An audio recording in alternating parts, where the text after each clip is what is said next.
오늘 요엘서 마지막 이제 시간으로 우리가 3장 말씀 함께 보려고 합니다. 오늘도 여호와의 날이라고 하는 말씀이 오늘 3장에 기록이 되어 있는데요. 14절 말씀에 보면 심판의 골짜기에 여호와의 날이 가까움이로다. 그렇게 여호와의 날이라고 하는 말이 역시 등장을 합니다. 우리가 요엘서를 계속 살펴보면서 요엘서의 중심되는 단어가 여호와의 날이라고 우리가 함께 지금 공부하고 있지요. 자, 이 여호와의 날은 요엘서에서 하나님께서 행하실 그 심판의 날이면서 동시에 구원의 날이다. 그렇게 우리가 지금 살펴보고 있는 중입니다. 자, 오늘 본문에서도 이 여호와의 날이 하나님의 심판과 구원을 같이 이야기하고 있는데, 그러나 특별히 오늘은 심판과 함께 마지막 구원에 관해서 하나님의 종말론적인 구원의 완성에 관해서 이제 요엘서 3장이 우리에게 말씀을 해주고 있습니다. 자, 특별히 1절도 보면은 보라 그날 곧 내가 유다와 예루살렘 가운데에서 사로잡힌 자를 돌아오게 할 그때에 라고 말씀을 합니다. 자, 여기 그날은 1절에서 설명하고 있는 것처럼 유다와 예루살렘 가운데 사로잡힌 자들을 돌아오게 하실 그날입니다. 그때. 그런데 여기 그날은 또 하나의 의미가 있는데, 우리가 지난주에 살펴보았던 2장의 28절에 보면 그 후에 내가 내 영을 만민에게 부어주리니 라고 말씀을 하면서 32절에 와서 보면 누구든지 주의 이름을 부르는 자는 구원을 얻을 것이다 하는 말씀이 있지요. 그래서 하나님의 영을, 성령을 만민에게 부어주셔서 그 성령의 역사를 통해서 주의 이름을 부르는 자들 모두가 구원을 받게 될 바로 그날에 라고 하는 의미입니다. 그러니까 1절에서 말하는 그 날이라고 하는 것이 1절이 설명하고 있는 것처럼 사로잡힌 자들이 돌아오게 하는 그때이기 때문에 바로 구원의 날이죠. 구원의 날. 그런데 2장에 있는 바로 앞에 있는 문맥을 받아서 하나님께서 성령을 만민에게 부어주셔서 그 성령을 통해서 구원의 여러 가지 것들을 예언하고 말씀하시게 함으로 주의 이름을 믿고 부르는 자들이 구원받을 그때에, 그날에 라고 하는 것을 이제 받는 것이죠. 그래서 3장 1절에서 말하는 그날은 바로 성령의 역사하시는 날, 주의 이름을 부름으로 구원받는 날, 그리고 하나님께서 역사하셔서 포로로 사로잡혔던 자들이 다시 돌아오게 되는 바로 그 구원의 날을 지금 이야기하고 있는 것입니다. 자, 이처럼 1절에서 사로잡힌 자들이 돌아올 것이다. 유다 백성들과 예루살렘 백성들 가운데 포로로 잡혀갔었지만 때가 되어서 하나님의 그 날이 되어서 하나님은 그들을 돌아오게 하심으로 구원하실 것이다 말씀을 하고, 7절에도 보면 보라 내가 그들을 너희가 팔아 이르게 한 곳에서 일으켜 나오게 하고 라고 말씀을 합니다. 그러니까 모든 열방들이, 이방 민족들이 이스라엘 유다와 예루살렘의 거민들을 팔아서 포로 잡혀 가게 했던 그곳에서부터 일으켜 세우시고 그곳에서부터 나오게 하신다 말씀하므로 다시 한번 7절에서도 이제 구원을 이야기하고 있는 거지요. 그래서 14절에서 말씀하는 심판의 골짜기에 여호와의 날이 가깝다. 여호와의 날이라고 하는 단어를 심판의 골짜기와 연결해서 14절이 말씀하고 있지만 오늘 3장 전체가 말씀하고 있는 그 날에 대한 분위기는 사실 이스라엘 편에서 볼 때에는 구원의 날이요 회복의 날이다 라고 하는 것을 우리가 알 수가 있습니다. 자, 이스라엘을 구원하신다라고 하는 것은 반대로 뒤집어서 말하면 이제 모든 이 만국을, 열방들을 심판하신다는 의미가 되겠지요. 이스라엘을 향한 구원은 곧 이스라엘을 힘들게 하고 괴롭게 했던 열방을 향한 심판입니다. 자, 심판의 이유가 무엇일까? 열방을 심판하시는 이유가 뭐냐? 2절부터 3절 말씀에 기록이 되어 있는데요. 자, 2절에 보면 내가 만국을 모아 데리고 여호사밧 골짜기에 내려가서 내 백성 곧 내 기업인 이스라엘을 위하여 거기서 그들을 심문하리니 이는, 자, 그렇게 심문하고 하나님께서 심판하시는 이유는 그들이 이스라엘을 나라들 가운데 흩어버리고 나의 땅을 나누었기 때문이다 말씀을 하고, 3절에서는 또 제비 뽑아 내 백성을 끌어가서 소년을 기생과 바꾸며 소녀를 술과 바꾸어 마셨음이니라 그렇게 말씀을 합니다. 이방 백성들이 하나님의 나라를 이스라엘을 여러 나라들 가운데 흩어버리고 땅을 나누고 다시 말해서 땅을 침략해 왔다는 것이지요. 그리고 이스라엘 백성들을 제비 뽑아서 그 백성들을 기생과 바꾸고 술과 바꾸어 마셨다는 것은 그들을 마치 노예를 팔듯이 이스라엘 백성들을 돈 받고 팔아 넘겼다는 겁니다. 기생과 바꾸고 술과 바꿨다는 것은 자기들의 유익을 위해서, 자기들의 어떤 향락, 기쁨을 위해서 이스라엘 백성들을 돈 받고 파는 노예처럼 취급했다. 그렇게 2절, 3절이 이제 말씀을 하지요. 자, 그 다음 5절, 6절에 보면 또 열방이 심판받는 이유를 말씀을 합니다. 곧 너희가 내 은과 금을 빼앗고 나의 진귀한 보물을 너희 신전으로 가져갔다. 하나님의 귀한 것들을 다 빼앗아가서 우상의 신전에 가져갔다는 것이지요. 6절에서는 유다 자손과 예루살렘 자손을 헬라 족속에게 팔아서 그들의 영토에서 멀리 떠나게 하였다. 조금 전에 2절, 3절의 말씀과 연결되어서 또 반복되는 말씀입니다. 자, 그 다음에 19절 말씀으로 가서 보면 그들을 심판하시는 이유를 이렇게 말씀합니다. 19절 하반절에 보면 이는 그들이 유다 자손에게 포악을 행하여 무죄한 피를 그 땅에서 흘렸음이니라. 그렇게 말씀을 합니다. 유다 자손에게 악행을 행함으로 무죄한 피를 흘렸다. 자, 이처럼 이런 여러 가지 등등의 이유가 있습니다. 자, 그런데 오늘 우리가 주목해 보려고 하는 단어가 한 가지가 있는데요. 2절에 여호사밧 골짜기라고 하는 말입니다. 여호사밧 골짜기. 신구약 성경 전체를 통틀어서 요엘서 3장 2절과 12절에서만 등장하는 단어가 바로 여호사밧 골짜기입니다. 이 여호사밧 골짜기가 과연 어떤 곳일까? 오늘 본문에 보면 하나님께서 만국을 모아서 여호사밧 골짜기로 내려가서 내 백성, 내 기업 이스라엘을 위해서 거기서 그들을 심문하겠다. 그러니까 이 여호사밧 골짜기는 어딘지는 잘 모르겠지만 일단 2절 말씀을 볼 때에 모든 만국을 지금 심문하시는 재판장과 같은 장소라 하는 것을 우리가 일단 알 수가 있지요. 자, 12절 말씀에도 보면 민족들은 일어나서 여호사밧 골짜기로 올라올지어다. 내가 거기에 앉아서 사면 민족들을 다 심판하리로다. 그렇게 말씀을 합니다. 자, 그러니까 이 여호사밧 골짜기가 어디인지는 우리가 잘 몰라도 일단 또 12절 말씀을 볼 때에도 민족들이 다 모여서 올라왔는데 그곳에서 하나님이 그 민족들을 심판하시는 장소다 하는 것을 우리가 일단 2절과 12절 말씀의 설명을 통해 알 수가 있습니다. 자, 그러면은 여기 여호사밧 골짜기가 도대체 어디일까? 자, 여호사밧 하면 여러분들 떠오르는 것이 뭐가 있어요? 어떤 지명입니까? 인명입니까? 사람의 이름입니까? 어떤 장소의 이름입니까? 사람 이름이죠. 누굽니까? 왕이지요. 예. 남쪽 유다의 왕입니다. 약 한 850년, 주전 850년경에 남쪽 유다를 다스렸던 왕이지요. 이 여호사밧 왕은 뭐 여러 가지 좀 부족한 점도 있었지만 여하튼 하나님이 보시기에 선한 왕이라고 일단 평가를 받았던 왕 중에 한 사람입니다. 그런데 이 여호사밧이 왕으로 있을 때에 암몬, 모압, 에돔이라고 하는 이 나라들이 연합군을 만들어 가지고는 남쪽 유다를 쳐들어왔습니다. 그런데 이 예루살렘에서부터 동쪽 그리고 감람산에서 서쪽 예루살렘 어떤 성읍에서부터 감람산 사이에 하나의 골짜기가 있는데 그 골짜기에서 이 여호사밧 왕이 암몬, 모압, 에돔 3국의 연합군을 크게 무찌르고 대성을 이룬 것이 이제 성경 말씀이 기록이 되어져 있습니다.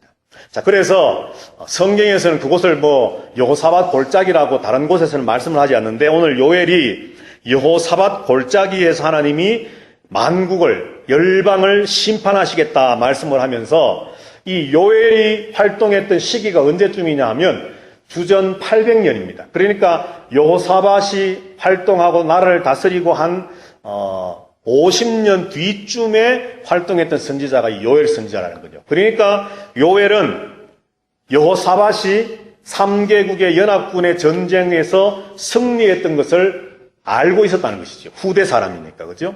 그래서 아마도 이 요엘은 이 여호사밧 골짜기, 다시 말해서 예루살렘과 감람산 사이의 골짜기에서 여호사밧이 에돔, 암몬, 모압의 3국의 연합군을 크게 물리치고 승리했던 그 골짜기를 여호사밧의 골짜기라고 요엘이 이름을 붙이면서 그곳에서 하나님의 백성 유다가 이런 외적들을 쳐서 이겼던 것처럼 그 골짜기, 바로 여호사밧의 골짜기라 이름할 수 있는 그곳에서 하나님께서 열방을 심판하실 것이다 라고 이야기를 하는 겁니다. 그러니까 실제로 역사적으로도 여호사밧의 골짜기는 없습니다. 그러나 여호사밧이 이겼던 그 골짜기를 요엘이 여호사밧의 골짜기라 이름하면서 실제 승리가 있었던 그 골짜기에 하나님의 승리가 있었던 것처럼 모든 남쪽 유다와 예루살렘을 괴롭혔던 열방들, 민족들을 하나님은 심판하시고 승리하실 것이다 라고 하는 것을 이제 역사적인 사실에서부터 가져와서 상징적으로 요엘이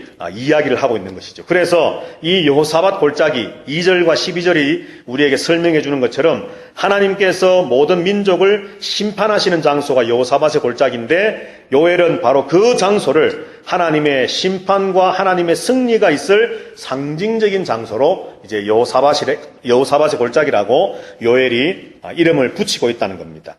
자, 그 심판의 결과가 어떻게 되느냐? 하나님이 이렇게 심판하심으로 4절에 보면 두로와 시돈과 블레셋 사방아 너희가 나와 무슨 상관이 있느냐? 너희가 내게 보복하겠느냐? 만일 내게 보복하면 너희가 보복하는 것을 내가 신속히 너희 머리로 돌리겠다 말씀을 합니다.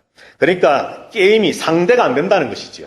자, 그 다음에 7절 하반절부터 8절까지 말씀해 보면은 너희가 행한 것을 너희 머리에 돌려서 너희 자녀를 유다 자손의 손에 팔리니 그들은 다시 먼 나라 스바 사람에게 팔리라 여호와께서 말씀하셨느니라.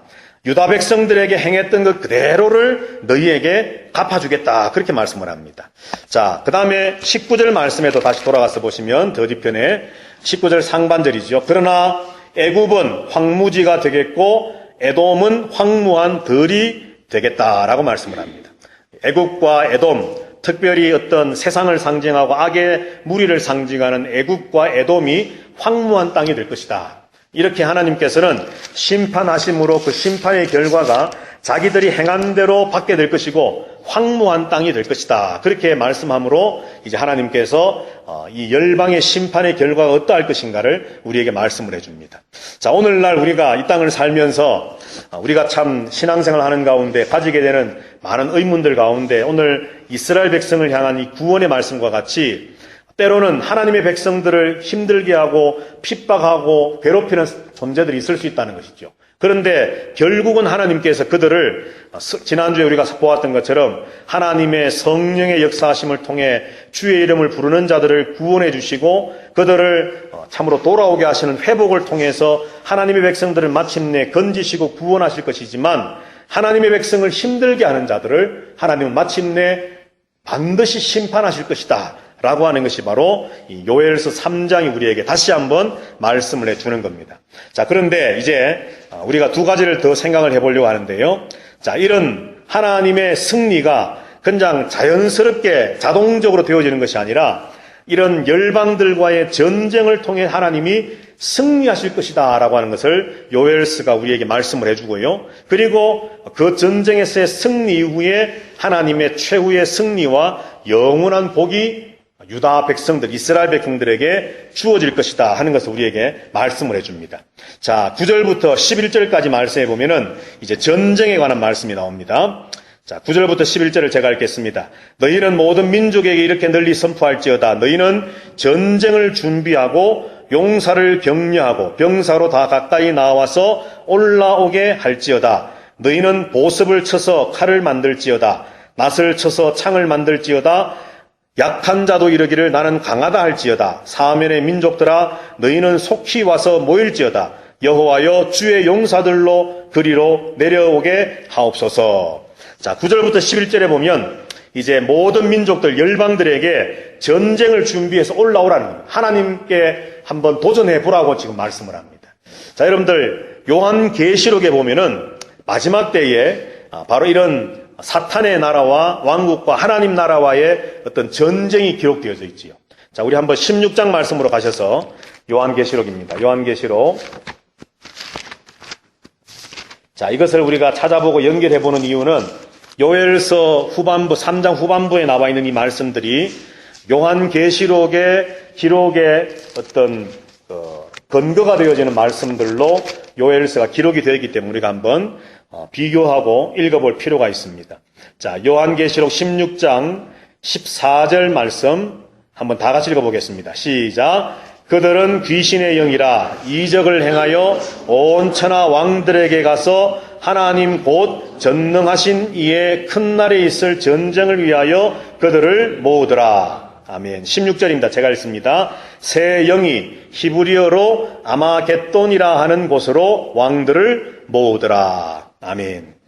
자, 여기 보면은 용과 짐승과 거짓 선지자의 입에서 나온 귀신의 영이, 악한 더러운 영이 이적을 행해서 온 천하 왕들을 미혹합니다. 자기의 수하들로, 부하들로 만듭니다. 그리고서는 그들을, 온 천하의 왕들을 자기 부하로 거짓 이적을 통해서 유혹하고 꿰어서 결국 행하는 일이 뭐냐 하면은 하나님과의 전쟁을 위해서 준비하고 그들을 모았다라고 14절이 말씀합니다. 그리고 16절에서는 그 새 영이, 더러운 귀신의 영이 어디로 왕들을 모았느냐? 히브리어로 아마겟돈이라 하는 곳에 왕들을 모았다. 그렇게 말씀을 합니다.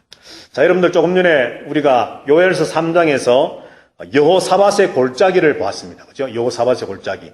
자, 여러분들 여호사밧이라고 하는 왕의 이름의 의미가 뭐냐 하면 여호와께서 심판하신다라고 하는 뜻입니다. 여호와께서 심판하신다.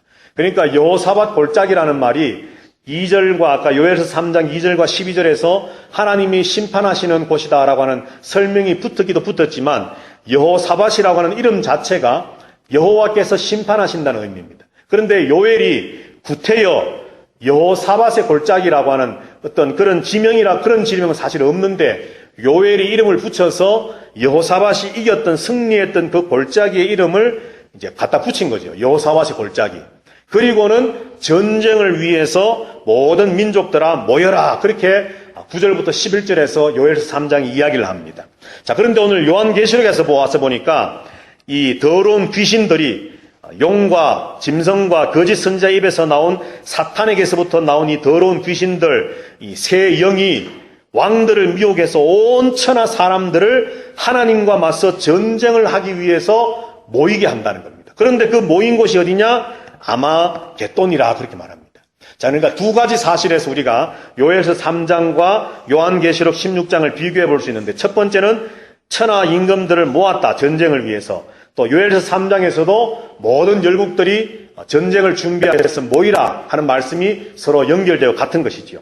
그리고 또 한 가지가 뭐냐 하면은 이 아마겟돈이라고 하는 것과 여호사밧의 골짜기라고 하는 것입니다.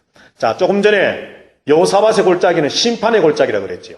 그 심판의 골짜기는 여호사밧의 골짜기인데 그 심판의 골짜기를 스가랴서에서 스가랴 선지자는 뭐라고 말하고 있느냐 하면 머깃도의 골짜기라 그렇게 말합니다. 머깃도의 골짜기. 자, 그러니까 요엘이 말씀하고 있는 심판의 골짜기는 여호사밧의 골짜기입니다. 그리고 스가랴서에서 스가랴 선지자가 말하고 있는 심판의 골짜기는 머깃도의 골짜기입니다. 그런데 이 여호사밧의 골짜기나 무깃도의 골짜기는 사실 지도에 나타나지 않는 실제 어떤 지명이 아니라는 거지요. 요엘 선지자가 상징적으로 하나님의 심판의 골짜기라고 말하기 위해서 여호사밧의 전쟁의 역사적인 사건과 골짜기라고 하는 것을 접목시켜서 여호사밧 골짜기라고 하는 상징적인 것을 지금 이야기하는 겁니다. 스가랴서에서도 13장에서도 머깃도라고 하는 곳에는 평지인데 그곳에는 산도 없고 골짜기도 없습니다. 그런데 스가랴서에서 스가랴 선지자가 하나님의 심판이 머깃도 골짜기에서 이루어질 것이다 말하므로 상징적으로 어떤 하나님의 심판이 일어날 골짜기를 지금 이야기하는 겁니다. 자, 그런데 아마겟돈이라고 하는 말, 우리가 지난주 토요일 날 이 계시록 16장 14절부터 16절까지 말씀을 공부했었는데요. 이 아마겟돈이라고 하는 말이 히브리어로 아마겟돈인데 히브리어를 지금 헬라어로 음력한 것이 아마겟돈입니다. 그런데 원래 히브리어가 뭐냐 하면 하르마겟돈입니다. 이게 무슨 말이냐 하면 하르라고 하는 것은 산, 마겟돈이라고 하는 것은 머깃도라고 하는 말이에요. 그러니까 머깃도의 산 혹은 머깃도의 골짜기라는 거죠. 문자적으로는 스가랴서 13장에 나오는 바로 그 머깃도의 골짜기라고 하는 심판의 골짜기를 이 요한은 그대로 가지고 와서 머깃도의 산, 머깃도의 골짜기를 하르마겟돈이라고 하는 말을 헬라어로 발음을 하니까 아마겟돈이 되어진 겁니다. 자, 그러니까 여기 아마겟돈은 실제로 어떤 지구상의 어떤 존재하는 어떤 지명이 아니고 여호사밧의 골짜기나 또는 머깃도의 골짜기나 같이 선지자들이 어떤 하나님의 심판이 이루어지는 장소를 상징적으로 말했던 것과 마찬가지로 오늘 여기 아마겟돈이라고 하는 것도 요한이 그런 구약의 어떤 가르침을 이어받아서 하나님의 심판이 이루어질 장소의 상징성을 띠면서 아마겟돈이라고 어떤 장소를 이야기하고 있다는 거죠. 그래서 요엘서 우리가 나중에 스가랴서를 공부할 때 좀 더 또 한번 살펴볼 기회가 있겠지만요. 오늘 요엘서 3장에서 여호사밧 골짜기에서 하나님의 심판이 이루어진다는 말씀과 요한계시록에서 왕들, 천하왕들이 전쟁을 위해서 준비하며 모이는데 그 모인 곳이 아마겟돈, 하르마겟돈이었다 하는 것은 곧 요엘서 3장에 온 민족들을 전쟁을 위해서 모이라. 그리고 그 심판이 여호사밧의 골짜기에서 일어날 것이다라고 하는 이 두 가지 사실에서 요엘서 3장은 요한계시록을 기록하는 요한이 환상을 보고 그 환상을 보고서 기록을 했지만은 그 기록을 위한 어떤 문서적인 근거가 된 본문이 바로 요엘서 3장이라고 하는 것이죠. 자, 또 한 가지 우리가 한번 더 살펴볼 수 있는 것이 뭐냐 하면요. 요엘서 3장으로 다시 돌아가서 보시면은 자, 12절, 13절에 이렇게 말씀을 합니다. 자, 12절에서는 아까 여호사밧 골짜기가 나왔고요. 13절에 보면 너희는 낫을 쓰라 곡식이 익었도다 와서 밟을지어다 포도주 틀이 가득히 차고 포도주 독이 넘치니 그들의 악이 크미로다. 아멘.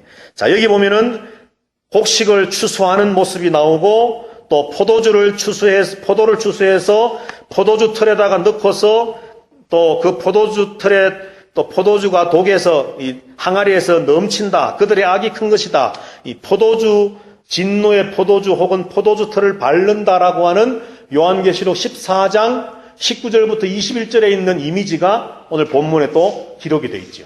자, 그래서 요엘서 3장 12절 13절에 나오는 이 추수의 이미지가 또 요한계시록 14장에서 하나님께서 추수를 통해서 구원과 심판을 이루시는 모습이 요한이 그것을 기록함으로써 요엘서 3장 말씀이 또 마지막 종말의 때에 이루어질 하나님의 구원과 심판의 말씀을 기록하는 요한계시록의 어떤 근거 본문으로서 또 작용을 했다라고 하는 것이죠. 자, 그러면서 이제 14절에서 보면 사람이 많음이여 심판의 골짜기에 사람이 많음이여 심판의 골짜기에 여호와의 날이 가까움이라 말씀을 하면서 그 여호사밧의 골짜기가 바로 심판의 골짜기다.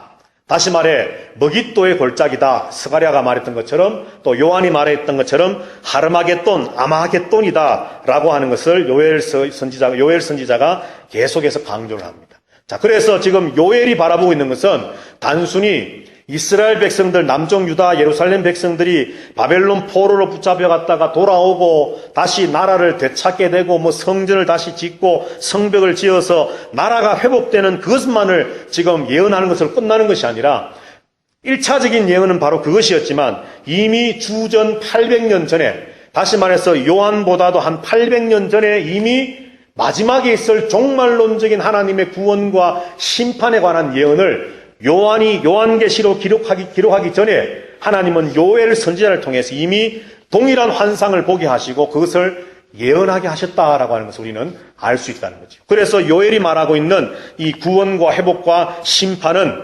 당장의 이스라엘 백성들이 겪게 될 어떤 역사적인 어떤 성취로 끝나는 것이 아니라 마지막 종말에 있을 하나님의 구원의 계획에 대한 예언이다라고 하는 것을 우리는 알 수가 있다는 겁니다. 자, 이런 하나님의 심판과 하나님의 구원을 통해서 완성되어질 하나님의 최후의 승리와 영원한 복이 어떤 것이냐. 자, 16절, 17절 말씀에 보면은 이렇게 기록이 되어 있습니다. 우리 한번 16, 17절을 다 같이 한번 읽어보겠습니다. 시작. 여호와께서 시온에서 부르짖고 예루살렘에서 목소리를 내시리니 하늘과 땅이 진동하리로다. 그러나 여호와께서 그의 백성의 피난처 이스라엘의 자손의 산성이 되시리로다.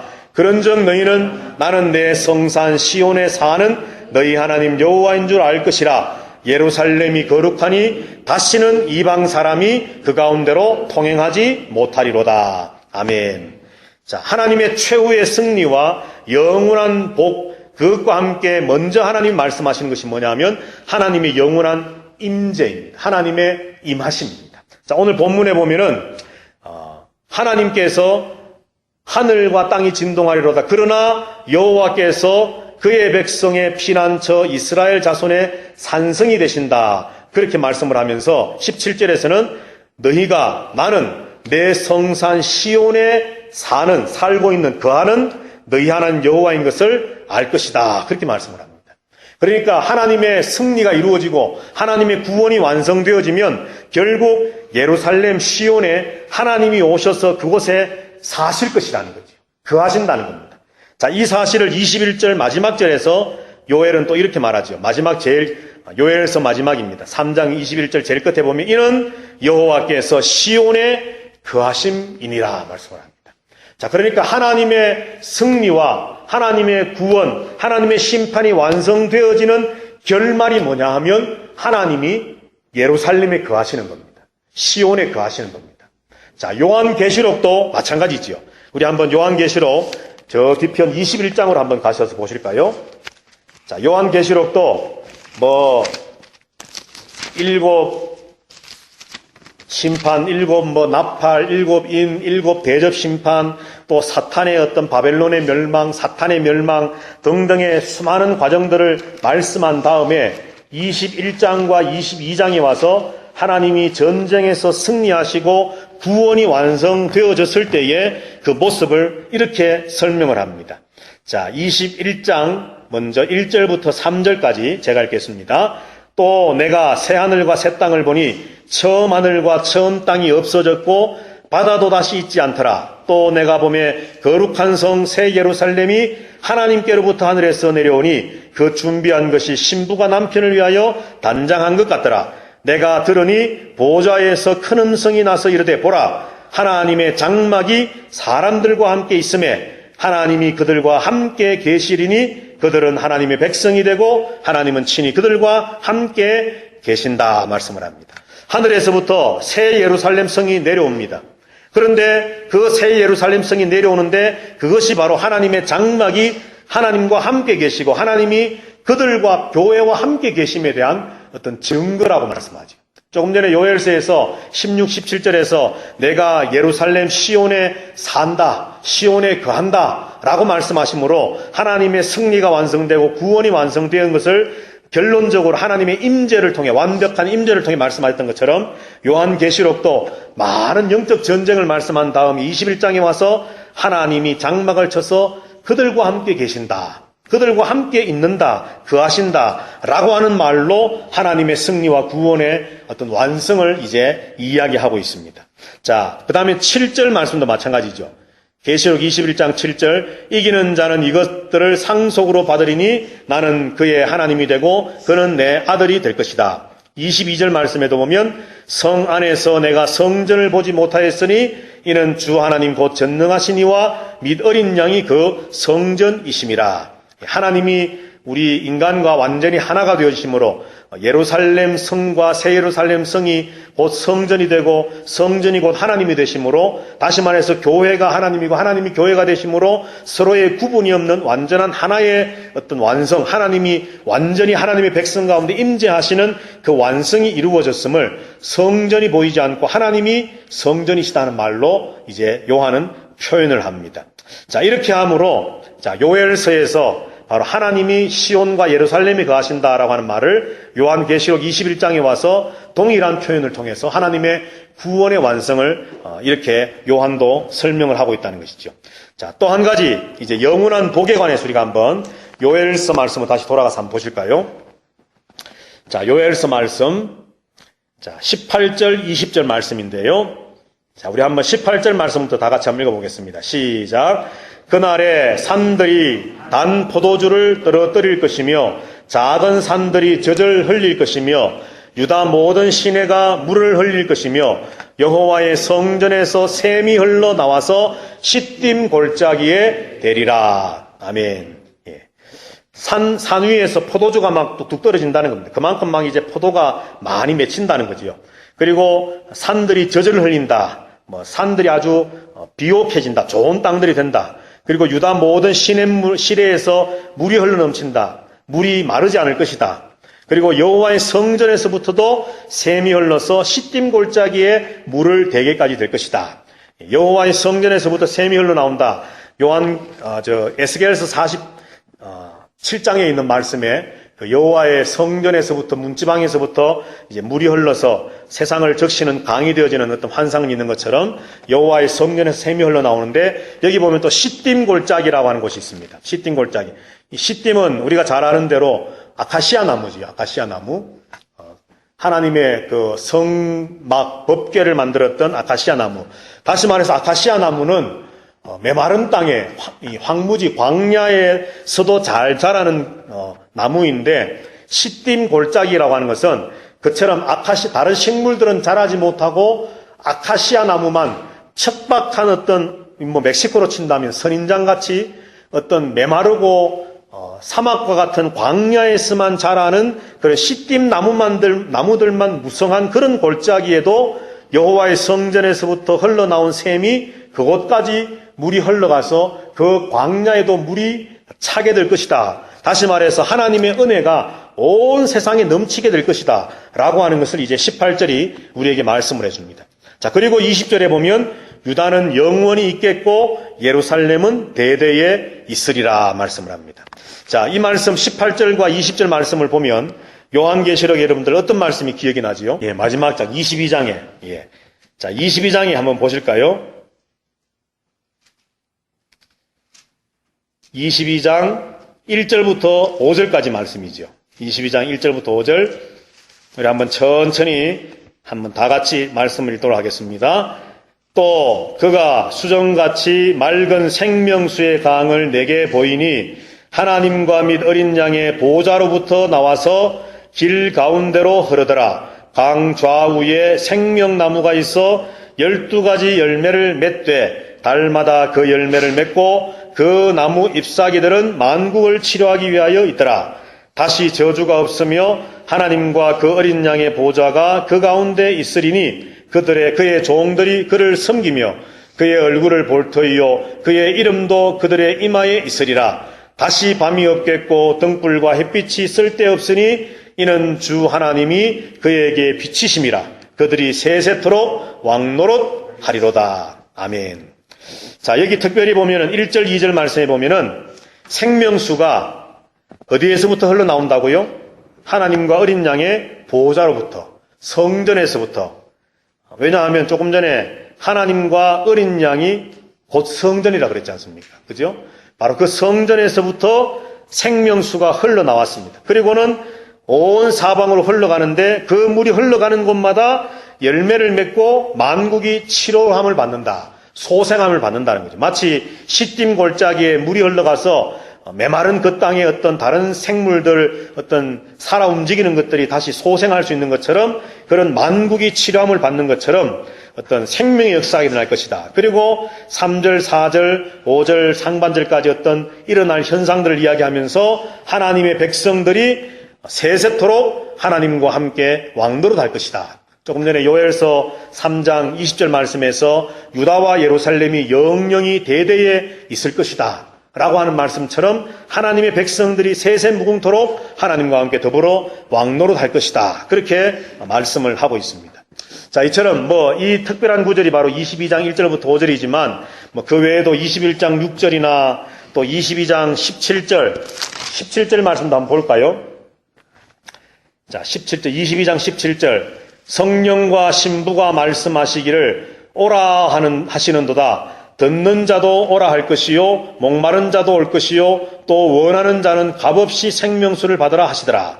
여기 생명수에 관한 말씀이 나오고 또 19절 말씀에서도 만일 누구든지 두루마리의 예언의 말씀에서 제하여 버리면 하나님이 이 두루마리에 기록된 생명나무와 및 거룩한 성의 참여함을 제하여 버리시리라 말씀하면서 생명나무를 말씀하면서 하나님의 어떤 그런 구원의 회복의 완성을 생명나무와 연결해서 또 말씀을 하면서 여기에서 제하여진다라고 하는 것은 곧 구원이 없다는 것을 말씀하는 거죠.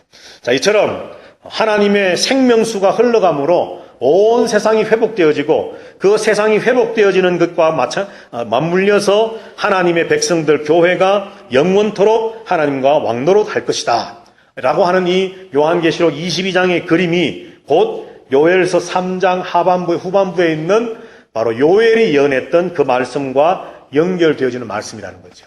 자, 제가 이렇게 요엘서 3장과 또 계시록 21장, 22장을 연결해서 말씀하는 것은 조금 전에도 설명했던 것처럼 바로 요엘의 예언이 단순히 역사적인 이스라엘의 회복과 독립과 건국만을 예언한 것이 아니었다라고 하는 것이죠. 그것은 바로 요한이 예언했던 것처럼 각 시대마다 일어날 수 있는 하나님의 승리와 하나님의 구원의 회복을 이야기하면서 마침내는 마지막 종말 때에 이루어질 하나님의 그 구원의 완성을 요엘 선지자는 이미 예언하고 있다라고 하는 것입니다. 그래서 성경 어느 곳을 보아도 이처럼 하나님께서는 요한 계시록 때 와서 성경의 마지막 부분에 와서 하나님의 승리와 구원의 어떤 확정을 보여주신 것이 아니라 이미 창세기에서부터 하나님은 하나님의 승리와 하나님의 구원과 회복의 그 완벽한 완성을 이미 창세기에서부터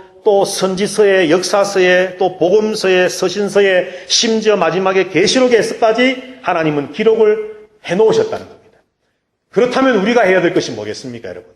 바로 이 하나님의 승리와 하나님의 구원과 회복을 믿는 것 외에는 다른 것이 없다는 거죠. 현재 우리의 삶이 오늘 요엘이 이제 앞에서 우리가 보았던 것처럼 메뚜기의 재앙이 있고 이 다른 이방 나라의 침략이 있고 고난이 있고 아픔이 있고 박해가 있고 여러 가지 고난들이 우리에게 현재 있을 수 있습니다. 그럼에도 불구하고 하나님이 성경을 통해 우리에게 말씀하고자 하는 바, 요엘 선지서를 통해 우리에게 말씀하고자 하는 바는 그럼에도 불구하고 주의 이름을 부르는 자들은 하나님의 승리, 하나님의 구원, 하나님의 그 완성에 마침내 동참하게 될 것이라는 내용입니다. 이걸 요엘 선지자를 통해 하나님은 예언하셨고 800년이 지난 뒤에 요한계시록을 기록했던 요한도 어쩌면 보았던 환상은 달랐을 수 있을지 모르지만 요한이 자기가 본 그 환상들을 구약에 있는 이런 말씀들을 인용함으로 기록을 해서 동일하게 요한도 같은 메시지를 전하고 있다는 거죠.